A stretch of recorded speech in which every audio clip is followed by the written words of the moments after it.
لو عايز تعرف نتيجه ماتش الاهلي وسيراميكا في السوبر المصري يبقى الفيديو ده ليك. طبعا كلنا عارفين يا جماعه ان اللي هيكسب من الاهلي وسيراميكا هيقابل اللي هيكسب من الزمالك وبيراميدز. احنا دلوقتي في قبل الفاينل خلاص. طبعا البعثه بتاعت الاهلي سافرت النهارده، واللعيبه الحمد لله المفروض تكون وصلت يعني تمام بالسلامه.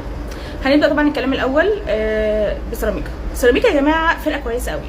في ناس طالعه بتستهين بيها على السوشيال ميديا بقالهم يومين عمالين يستهينوا بسيراميكا قوي، وكلام مش عاجبني.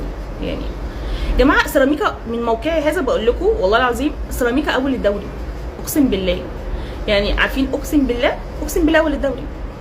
احنا هنلعب اول الدوري اصلا. احنا بالنسبه لنا سيراميكا مالها سيراميكا يا جماعه؟ الناس اللي عماله تدعي عليها والله العظيم على السوشيال ميديا في ايه يا جماعه؟ سيراميكا اول الدوري، متصدره الدوري ب 26 نقطه. يا جماعه والله العظيم عشان نكون صراحه سيراميكا دلوقتي احسن من الاهلي في الوقت ده والزمالك وبيراميدز. ليه حضرتك؟ لانها متصدره الدوري، هي اول على الدوري.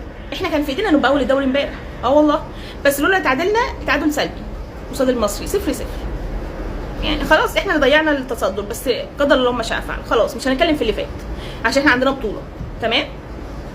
سيراميكا ما حدش تفه منها، ما ينفعش تتفه منها والله العظيم. مدربها علي ماهر مدرب ذكي ومش فاشل ومش على الله حكايته زي ما الناس بتقول، لا اصل السوشيال ميديا متغرقه ده مدرب على الله حكايته. مش على الله حكايته، علي ماهر مش على الله حكايته. وبعدين احنا ناسيين حاجه مهمه والله العظيم. سيراميكا فيها لعيبه كانت بتلعب في الاهلي اللي هم مين بقى؟ منهم عمرو السوليه. حد يقدر يقول ان عمرو السوليه لعيب وحش؟ لا، عمرو السوليه لعيب كويس قوي. فانا مش فاهمه من الناس اللي بتستنكر لعيبه سيراميكا. ايه هو عمرو السوليه لعيب وحش يا جماعه؟ لا، وعلى فكره لعيبه سيراميكا اصلا مش وحشه، ولو وحشه ما كانتش تبقى زمانها متصدره. على فكره لو وحشه ما كانتش معاها 26 نقطه، ولو وحشه ما كانتش تبقى اول الدوري. يعني لو هم وحشين كان زمانهم في القاع تحت. يا جماعه هي فرقه مش وحشه خالص. احنا اللي المفروض ما نتفهش من الخصم ايا كان، لان دوت بيدينا غرور وبيخلينا نخسر ونغرق اصلا. فانا مش عاجبني اللي بيحصل على السوشيال ميديا. انا المفروض احنا دلوقتي نركز وندعم الفريق. وفي ناس برضو عماله تقطع فيه دلوقتي السوشيال ميديا من قسمين. الناس بتقطع في الفريق بسبب الماتش المصري. الماتش عدى خلاص، لا نتفه من سيراميكا ولا نقطع في الفريق. المفروض دلوقتي احنا ندعم الفريق. ليه؟ لان الفريق عنده بطوله. احنا المفروض نركن بقى اللي بيحصل على جنب الدوري. خلاص احنا نفصل الدوري عن السوبر، لان ده بطوله ثانيه. فانت لما تقطع في فريقك وانت داخل على بطوله انت بتقول له اخسر. انت بتقول له لا، انت بتقول له ايه؟ ما هي مش فارقه، انت كده كده متعثر في الدوري فمش فارقه البطوله. لا يا جماعه البطوله فارقه، السوبر المصري فارق.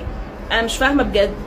يعني اللي هو احنا ايه يعني؟ خلاص متعثرين في الدوري، ان شاء الله الدوري لسه قدامنا فرصه، لكن السوبر مفيش فرص فيه، هو ماتش في التاني خلاص. فيا جماعه انا شايفه ان هو لا، احنا نركز في البطوله وان شاء الله خير. بالنسبه للنادي الاهلي بقى يا جماعه، هنقول لي الناس هتقول ان احنا امبارح تعادلنا وده بالنسبه لنا خساره عشان المصري ما كانش فايق وما كانش اكنه ما جاش الماتش. بس هرجع اقول حاجه، النادي الاهلي ماشي قدر الله ما شاء فعل امبارح، بس النادي الاهلي برده ما ننساش ان هو فريق مليان بطول، يعني مليان ابطال. والله ما كانش فيه نصيب كام ماتش اللي فاتوا، بس ما ننساش ان احنا فرقه يا جماعه والله العظيم. احنا فرقه كويسه جدا على فكره والله العظيم. احنا فرقه كويسه جدا، احنا مليانين لعيبه كويسين قوي. يعني احنا عندنا لعيبه كويسه قوي. مش هتكلم على تفاصيل اللي حصل في الماتشات اللي فاتت، بس احنا كويسين. وعلى فكره احنا روح روح الاهلي بجد، اللي هو الناس بقى اللعيبه الحماسيه وبترجع الحماس ده في البطولات. ما ننكرش ده. احنا كلاعيبه اول ما بيعرفوا البطوله وكده والله بجد يا جماعه انا بحس ان اللعيبه بيجي لها روح حماسيه بترجع لهم تاني، وبيصفوا بقى اي حاجه حصلت وبيفصلوا وبيركزوا في البطوله. فانا بصراحه شايفه ان الاهلي هيفاجئنا. والله احنا يا جماعه عندنا فريق فيه ابطال، اقسم بالله. احنا عندنا المفروض احسن لعيبه في الدوري، مش هقلل من حد، بس احنا احسن لعيبه في الدوري. احنا احسن من الزمالك واحسن من بيراميدز. اللعيبه الكواليتي بتاعتنا دلوقتي احسن منهم، فدي حقيقه مفروغ منها. احنا احسن لعيبه ودافعين ملايين. مين؟ احنا دافعين فلوس كتير قوي يا جماعه. في ملايين كده ماشيه بتجري في الملاعب من عندنا احنا، فاحنا دافعين فلوس كتير جدا. فانا شايفه ان شاء الله خير. وبالنسبه لتوقعي انا، بالنسبه لان الاهلي كان زفت الماتشات اللي فاتت والناس متوقعه نتائج مش كويسه، فانا شايفه بصراحه ان الاهلي اول ما هينزل الماتش احنا هنتفاجئ.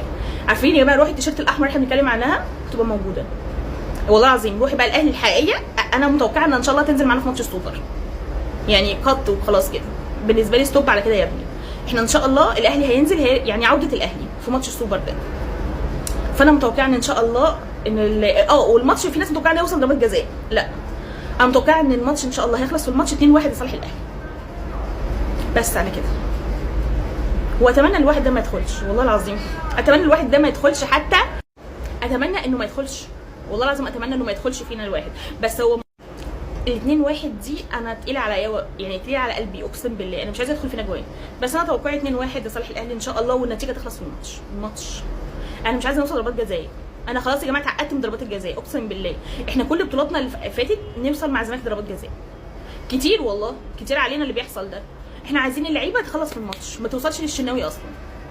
فان شاء الله 2-1 لصالح الاهلي يا جماعه، خدوها مني ومتعلموا، يعني ما تراجعوش ورايا، ان شاء الله 2-1 لصالح الاهلي. توقعاتكم معايا بقى، يعني لو حد شايف ان النتيجه غير كده يكتب لي توقعات، وهنشوف نتيجه مين اللي صح يا جماعه. بس اتمنى ان شاء الله 2-1 لصالح الاهلي.